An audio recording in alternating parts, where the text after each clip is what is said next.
إلا يسوي ما دنا جودي كستون كوب حين كرام كوب حين لا يسوي ما دو قبل يسوي ما دو لقى وضع هذا الله واحد من تالي يسوي فيه صومالي ما أنت أي كل مرحلة دنا يسيق ليس إلى الملوك كسيس عن axmed madoobe oo ku digtay xasan sheekh maxamuud kadib gacan dhiibashadii uu sameeyey beesha caalamka oo villa Soomaaliya ku qasabtay inay aqbasho doorashadii Jubbaland xogta shirweynaha ka furmaya Muqdisho iyo tendadii Afisioni oo dib loogu laabanayo qodobadaas iyo kuwa kale hayaan saaxiibayaal ku falanqayn doona warkan balse marka hore u diyaar garooba hordhaca qodobada warka aad daawateen oo dhameystiran aynu ku horeynay axmed madoobe ayaa ku digtay xasan sheekh maxamuud kadib gacan dhiibashadii uu sameeyey waxaana hadda si weyn u soo muuqanaya ifafaalo siyaasadeed oo muujinaya isu dhawaanshiyaha axmed madoobe iyo sidoo kale dowladda federaalka Soomaaliya shirkii dhawaan u cilaamay madaxweyne xasan sheekh maxamuud waxay u muuqataa in axmed madoobe uu si weyn shirkaas ugu digarogtay madaxweyne xasan maadaama uu soo jeediyey baaq siyaasadeed oo loo baahan yahay kuna soo aaday xilli adag oo dalku ku jiro marxalad siyaasadeed oo kala qaybsan axmed madoobe ayaa isagoo soo dhaweeyay gogashaasi waxaana si guud ugu baaqay inuu ka qayb galo si looga tashto ayaha guud ee dalka iyo dowladnimada Soomaaliyeed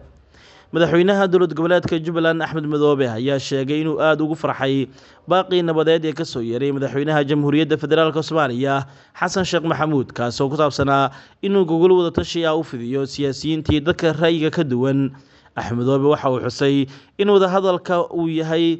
fursad dahabi ah oo lagu gorfeeyo xalinta caqabadaha hortaagan horumarka dalka si looga gudbo kala duwanaanta ka dhex jirta ummadda Soomaaliyeed intaa waxaa dheer madaxweyne axmed madoobe waxa uu adkeeyay muhiimadda ay leedahay ciribtirka kooxaha argagixisada shabaab isagoo cadeeyay in kooxdani tahay tan caqabada ugu weyn ku ah kobaca iyo barbaraha ama baraaraha ummadda Soomaaliyeed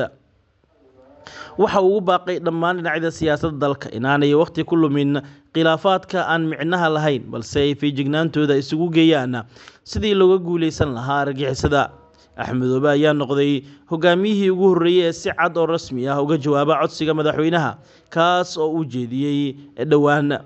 dhinaca kale marka loo eego wasiirka wasaaradda warfaafinta ee maamul goboleedka Puntland Maxamuud Caydi Dirir mar wax laga weydiiyay aragtida Puntland ee ku aadan gogasha uu fidiyay madaxweyne xasan ayaa iska fogeeyay inuu wax faahina ka bixiyo arrintaasi si kastaba ha ahaatee Siciidani ayaa horey u shaaciyay in Puntland ay soo dhaweynayso shir loo dhan yahay oo laga wada hadlayo mustaqbalka siyaasadda dalkan Soomaaliyeed hadalkan ka soo baxay siyaasiyiinta ayaa yimid xilli madaxweyne xasan maxamuud uu khudbadda uu jeediyay uu si faahfaahsan u sheegay inuu gogol u fidinayo siyaasiyiinta iyo hogaamiyaasha bulshada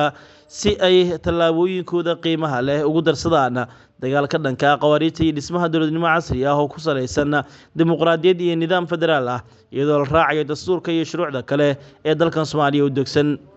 waxaana si guud loo falanqayn doonaa xaaladda waddanka marka la isku yimaado taasoo go'aan midaysan ka soo bixi doono hase yeeshee madaxweyne xasan sheekh maxamuud iyo dadka Soomaaliyeed ayaa weli loo kala waramin taasoo ay u kala taagan tahay dhul boob iyo boobi maayo iyadoo shacabka Soomaaliyeed iyaguna si kooban ay u aragti dhiibteen baaqa gogasha madaxweyne xasan iyo xilliga rasmi ahaan gogashaas ay ku habboon tahay la fidiyo gogashan uu fidiyay madaxweynaha ayaa soo dhaweynta siyaasiyiinta ka sokow waxa ka hadlay dadka Soomaaliyeed intooda ugu ka falka celisay bogga madaxtooyada Soomaaliya oo muuqaal kala soo dhigay waxaana falcelinta shacabka Soomaaliyeed ee si weyn ay ugu bogaadiyeen talaabada madaxweynaha Aweys Xaaji Maxamuud waxa uu yiri waqti kursi la isku qabsado lama taagno marka hore shabaab ayaan iska xoreysanaynaa kadibna haydin ahaato isla qabsi mar kale al-shabaab hal la xoreeyo Soomaaliya ayuu yiri inankaasi muhiimadu in la shiro mucaaradka ma ah oo kaliya iyagoo maanta waxay qaban karaan ma jiraan xil raadis leh ayay ku wada jiraan laakiin waa in Puntland iyo Jubbaland la heshiiyo kuwaas haddii la heshiiyo wax walba way ku hagaagayaan laakiin sida farmaajo haday dhacdo sida farmaajo le kugu dhici doonto ayuu yiri Xuseen Omari ugaas Cabdirashiid ayaa yiri haddii aad xitaa shirtaan wax miro dhal ah ma soo saaraysaan mushkiladda hadda jirta mid kale ku sii daraysaan shir badan balse wax wanaagsan soo saara iskana dhaafa sida hore inta shirtaan haddana intaan waxba qaban jirin ayaa ku soo laabanaysaan ayuu yiri waan soo dhaweynaynaa hadalka madaxweynaha bulsho ahaan ayuu sidoo kale qofkan isna soo qoray. haddii ay suurtoodo in dhacaan shirkan la isugu yeerayo madaxda gobolada iyo saamilada siyaasadda, laba mid ayay noqonaysaa: in madaxweynuhu tanaasul u sameeyo oo ah doorasho qof iyo cod ah inuusan ku tashan, in shirkaas meesha lagugu